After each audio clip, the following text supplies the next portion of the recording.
इसलिए रामचरितमानस में बड़ी लंबी चौड़ी चर्चा है। भरत जी महाराज दुखी हो गए दशरथ जी के परलोक गमन से। कहा नहीं नहीं, दशरथ ऐसे राजा हैं, ऐसे महारथी हैं, वेद मूर्ति हैं, दशरथ जी शोक करने के लायक नहीं है।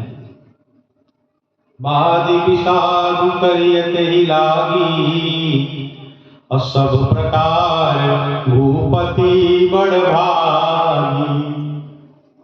अरे शोक उनके लिए करो जिसका जीवन भजन बिना बीता हो, शोक उनके लिए करो जिनका जीवन व्यर्थ चला गया हो। अरे आपके पिता कहीं जियन मरण फल दशरथ पावा, अंड अनेक अमर जसु छावा। अरे कहे आपके पिता ने जीवन का फल प्राप्त कर लिया है, आपके पिता ने मृत्यु का फल प्राप्त कर लिया है, सब प्रकार भूपति बड़ा भागी, तो बाद विषाद करिए ही लागी। दशरथ जी के संबंध में शोक मत करिए, शोक करने योग्य वो है जिसका जीवन बिना भजन के चला जाता है। शोक करने योग्य वो है जो मानव तन मिला और शराब पी करके, जुआ खेल करके, मांस मिद्रा में जीवन बर्बाद कर दिया। शोक करने योग्य जीवन उसका। और जिसने भगवान को पुत्र के रूप में अपने घर बुला लिया, उसका जीवन शोक करने योग्य नहीं है। बंदौ अवध भुआल सत्य प्रेम जहि राम पद, बिछुरत दीन दयाल प्रिय तनु तृण एव परिहरेउ। बंदौ अवध भुआल। तुलसीदास महाराज जी ने दशरथ जी की गजब की वंदना की। क्या कहा कि सत्य प्रेम जहि राम पद। इस संसार में भगवान राम से दशरथ जी ने ऐसा प्रेम किया और उस प्रेम को सत्य करके दिखा दिया दशरथ जी ने कि भगवान से कैसे प्रेम किया जाता है। दशरथ जी की चर्चा जब आप सुनते हैं, वो पराक्रमी राजा, वो महात्मा राजा जिनको कहा गया कि दशरथ जी वेद मूर्ति हैं, कौशल्या, कैकेयी, सुमित्रा, ज्ञान कांड, कर्म कांड और उपासना कांड। माता कौशल्या ज्ञान कांड के स्वरूप है, सुमित्रा उपासनात्मिका शक्ति है, कैकेयी कर्म की शक्ति है, कर्म कांड है, और राजा दशरथ वेद मूर्ति हैं। सुनहु महीपति मुकुट मणि, तुम सम धन्य न को, राम लखन इनके तनय, विश्व विभूषण रो। सुनहु महीपति मुकुट मणि, क्या शोभन दशरथ जी के लिए आया है। राजाओं के मुकुट मणि है दशरथ जी। सुनहु महीपति मुकुट मणि, तुम सम धन्य न को। दशरथ जी बड़भागी भी हैं और धन्य भी हैं। क्यों? राम लखन जिनके तनय, राम लक्ष्मण जी के बेटा है, विश्व विभूषण दो, सारे संसार को विभूषित करने वाले राम लक्ष्मण जी के पुत्र हैं। वो राजाओं के मुकुट मणि हैं। सुकृति तुम समान जग मानी, भयउ न है को होने बनाई। सुकृति तुम समान जग मानी। ऐसा पुण्यवान, ऐसा सुकृति संसार में कौन है? भयउ न है, न अभी तक ऐसा पुण्यात्मा, ऐसा धर्मात्मा, ऐसा धन्य राजा आज तक नहीं हुआ है जैसे राजा दशरथ हुए। न है आज धरती में दशरथ के समान ऐसा कोई राजा नहीं है जो धर्मात्मा है, पुण्यात्मा है, सुकृति जीव है। भयउ न है कोई होने बनाही। आने वाले समय में ऐसा महात्मा, ऐसा राजा कोई जन्म भी लेने वाला नहीं है जिसका इतना पुण्य बल हो, इतना प्रताप हो। भयउ न है सुकृति तुम समान जग माही। ऐसा महात्मा राजा। पुण्य पुंज तुम सम बड़काते, राम सरिस सुत राजन राम सरिस सुत जाके। आपके समान पुण्यात्मा कौन है? आज इस धरती पर राजा दशरथ जी जैसा पुण्यात्मा महात्मा कोई नहीं है। भगवान राम के जैसा जिसका पुत्र है। निपसप चढ़ी कृपा विलासे। जितने राजा उस समय धरती में हैं वो सभी चाहते हैं राजा दशरथ की कृपा हमको प्राप्त हो जाए, लोका पकर ही प्रीति रुख राखे। जितने लोकपाल हैं, कार्य करते हैं कि सोच करके देख करके कार्य करते हैं, इसमें राजा दशरथ से उनका प्रेम संबंध बना रहे, राजा दशरथ से प्रेम बना रहे, उनसे प्रेम न टूटे। त्रिभुवन तीन काल जग माही, अब भूरि भाग दशरथ सम नाही। इस त्रिभुवन में, इस धरती में, तीनों काल में, इस संसार में भूरि भाग दशरथ सम नाही। राजा दशरथ के समान बड़भागी पुण्यात्मा दूसरा संसार में कोई नहीं है। क्यों? राम के जैसा पुत्र है, लक्ष्मण के जैसा पुत्र है, भरत के जैसा पुत्र है, शत्रु के जैसा पुत्र है। ऐसा महात्मा राजा धरती में दूसरा नहीं है। इसलिए कहा गया कि बादी विषाद करियते लागी, और सब प्रकार भूपति बड़भागी। सब प्रकार बड़भागी राजा दशरथ जी महाराज।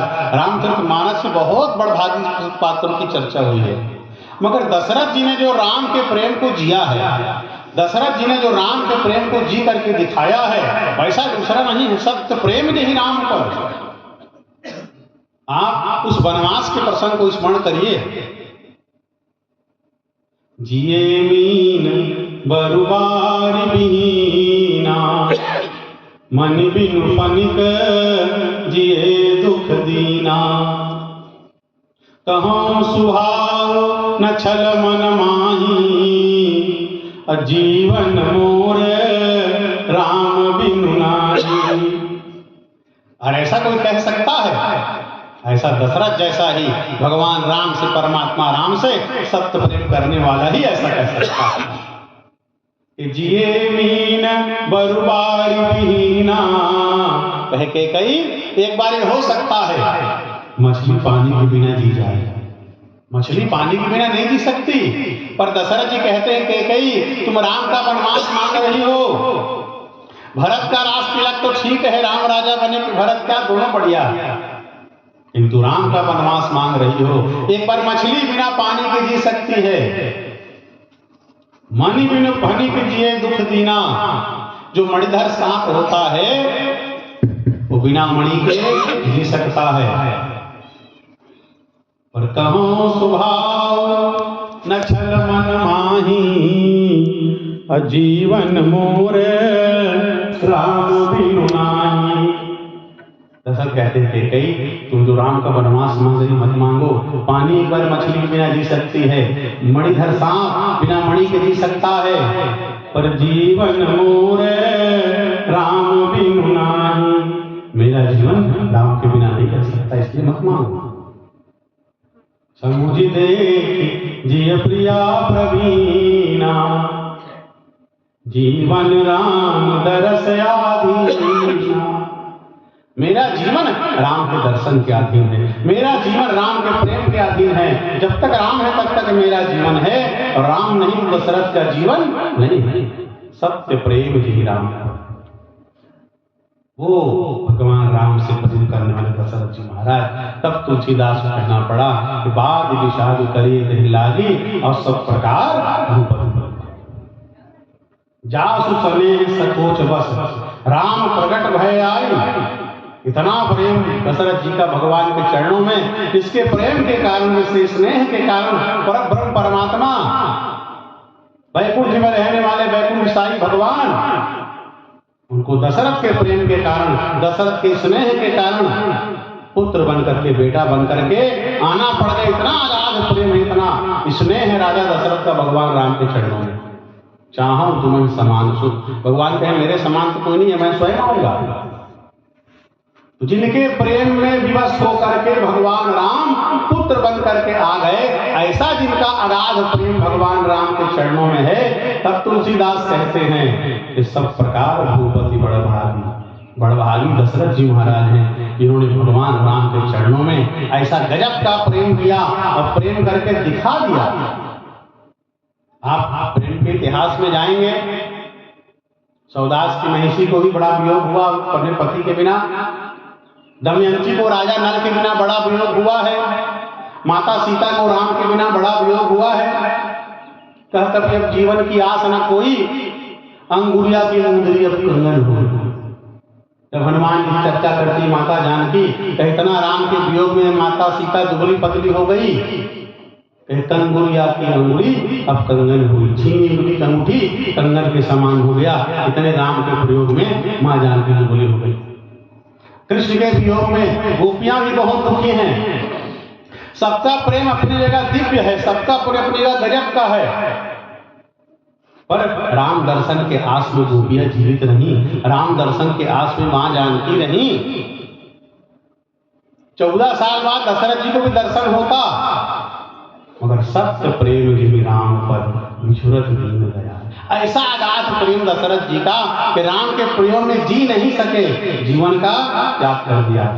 आर रघुनंदन प्राण पीते, तुम बिन जियत बहुत दिन बीते। सुमंत्र से कहा था जंगल दिखा के ले आना, और समय जब आता है संकट काल तो बड़े समय को छोटा भी गिन लिया जाता है। चातुर्मास होता है, शंकराचार्य भगवान करते हैं, तो पक्षों वही मासा, एक पक्ष को 1 महीना मान लेते हैं, 2 महीना में ही चातुर्मास हो जाता है। वैसे ही कहा 14 दिन का वनवास है, 14 दिन जंगल घुमा के ले आना।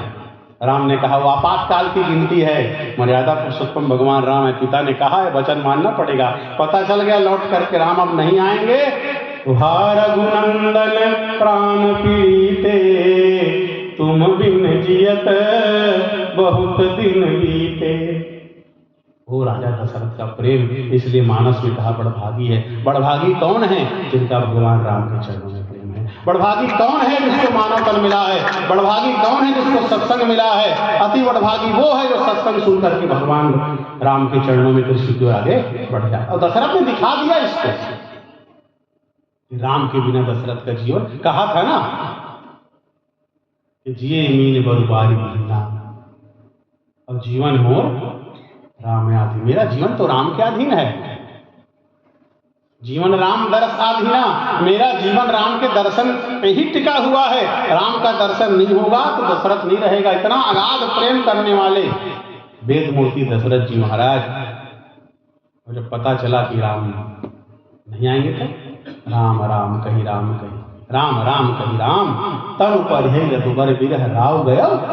दशरथ राम के प्रेम में प्राण को त्याग करके भी दिखा दिया, इसलिए कहा दशरथ जी बड़भागी हैं। और जियत मरण फल दशरथ पावा, राम के प्रेम में जीवन का फल भी पाया। कैसे? जियत राम विधु बदनु निहारा। जीते जी राघवेंद्र सरकार का सुंदर मंगल में बाल लीला का दर्शन किया, भगवान राम के श्री विग्रह का दर्शन किया, और राम विरह करी मरण संवारा। राम के वियोग में प्राण त्याग करके मरण संवार लिया। हमारे शास्त्र कहते हैं एतावान शांति योगाभ्याम सुधर्मा पर निश्चया जन्म लाभ पर पुंसाम अंते नारायण स्मृति। उसने जीवन का सबसे बड़ा फल पा लिया, जिसे मरते समय भगवान राम का, नारायण का स्मरण कर लिया। और दशरथ जी ने राम राम कही राम कही, राम राम कही राम, इस तरह भगवान का नाम दशरथ जी ने प्राण का त्याग कर दिया। तो सब प्रकार भूपति बड़भागी, बाद विषाद करी तहि लागी। दशरथ जी महाराज बड़भागी हैं, जिन्होंने सत्य प्रेम जिन्हें राम पद, जिन्होंने राम के चरणों में प्रेम को सुंदर दिखा दिया। इस तरह से कौन कौन बड़भागी? जिसको मानव तक मिला वो बड़भागी, और बड़े भाग पाई सत्संगा, जिनको सत्संग मिला वो बड़भागी, और जो सत्संग सुन करके भगवान की आराधना में, उपासना में चल पड़े वो बड़भागी। हम सब सेवक अति बड़भागी, संतत सगुण ब्रह्म अनुरागी, और जिन्होंने भगवान राम के चरणों अगाध प्रेम किया वो दशरथ जी महाराज बड़भागी। रामचरितमानस में और बड़भागी हैं, बहुत लंबी चौड़ी सूची है, और जो कुछ होगा, अपना समय पूरा हो रहा है तो शेष चर्चा और जितना समय मिलेगा कल और चर्चा करेंगे। इस तरह से चर्चा को ही विराम दे रहे हैं। एक छोटी सी बात सूचना, हमारे धर्मशास्त्र में आया है कि अपना मंगल कल्याण करने के लिए हम लोगों को 5-6 काम रोज करना चाहिए। क्या क्या? स्नानम दानम जपो होमो स्वाध्यायो देवतार्चनम यस्मिन् दिनेन सेव्यन्ते साधकादि सोनृणाम। रोज हमको स्नान करना चाहिए। दूसरा, रोज कुछ न कुछ दान करना चाहिए। तीसरा, जब आपने दीक्षा लिया है गुरु मंत्र का जप करिए और भगवान के नाम का जप करिए। तीसरा, स्वाध्याय, रोज कम से कम रामचरितमानस का पाठ करिए, भागवत शिव पुराण है, रोज थोड़ा थोड़ा पढ़िए और बच्चों को ही पढ़ाइए। आने वाले समय में सनातन धर्म को बच्चे कैसे जानेंगे? आप भी पढ़ो, बच्चों को भी पढ़ाओ और पूछो आज आपने क्या पढ़ा, पूछोगे तो ध्यान से पढ़ेगा, ऐसे करके मानस अंदर आएगा। आज ना धर्मांतरण क्या हो रहा है, हम अपने धर्मशास्त्र का अध्ययन नहीं करते, ना बच्चों का अध्ययन कराते, ना प्रमाणित लोगों का प्रवचन सुनाते, सत्संग में आते।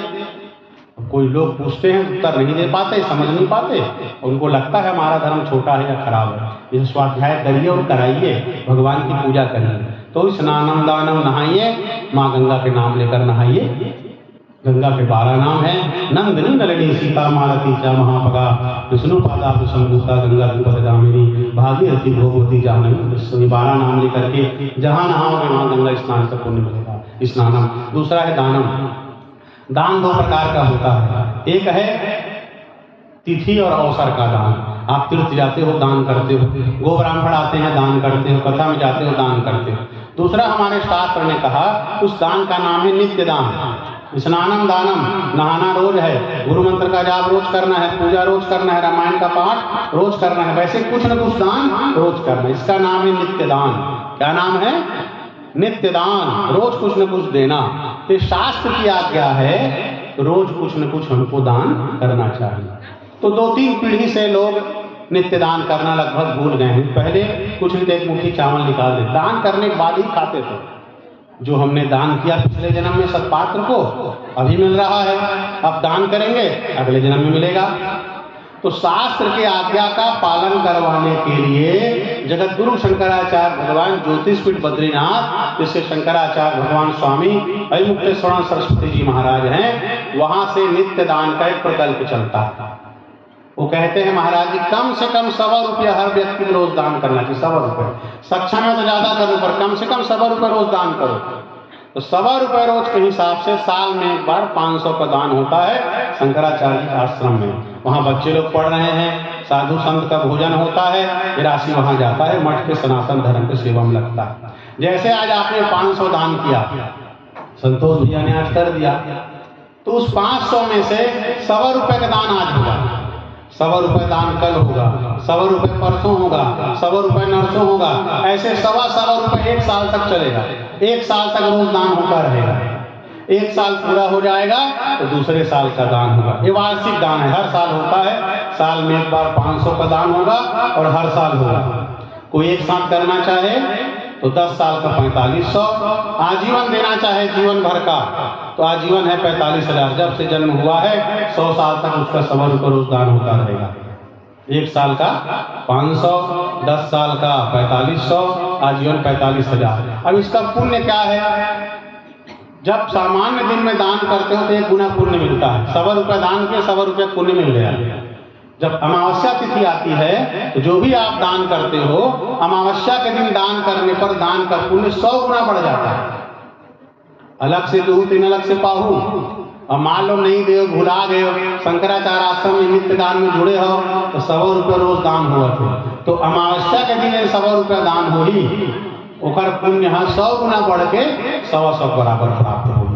फिर कर्क संक्रांति आती है। कर्क संक्रांति चैत के महीने में आती है। उस दिन जो भी आप दान करते हो वो दान का फल 1000 गुना बढ़ के मिलता है। दोगे 100 रुपया, पुण्य मिलेगा 1,000 के बराबर।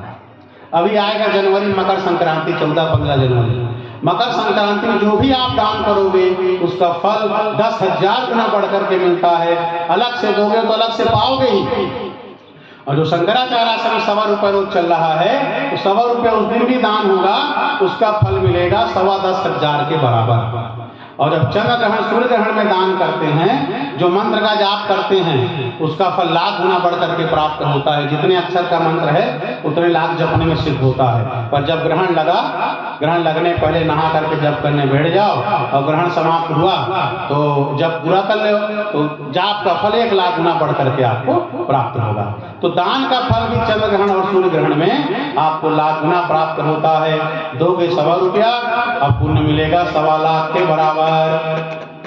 और जन्म से अवतांते चा, जिस नक्षत्र में हमारा जन्म हुआ है और व्रत के दूसरे दिन जो हम दान करते हैं उसका फल भी हमको लाख रुपए प्राप्त होता है। कहाँ से बताया? शिव पुराण विद्येश्वर संहिता अध्याय 14 और 15। नित्य दान की महिमा है, ये शंकराचार्य से प्रकल्प चलता है। जिनको अच्छा लगे, उचित लगे, आप जुड़ सकते हो। कथा के बाद, आरती के बाद दान करके रसीद प्राप्त कर लेना। नगद भी दे सकते हो, फोन पे भी दे सकते हो। एक सूचना आपको दे दिए। आइए, बड़े भैया आ गए हैं, उनके मुख से मंगल में भगवान की कथा का लाभ लेंगे। वो लखन सिया रामचंद्र की, श्री राम जय जय राम।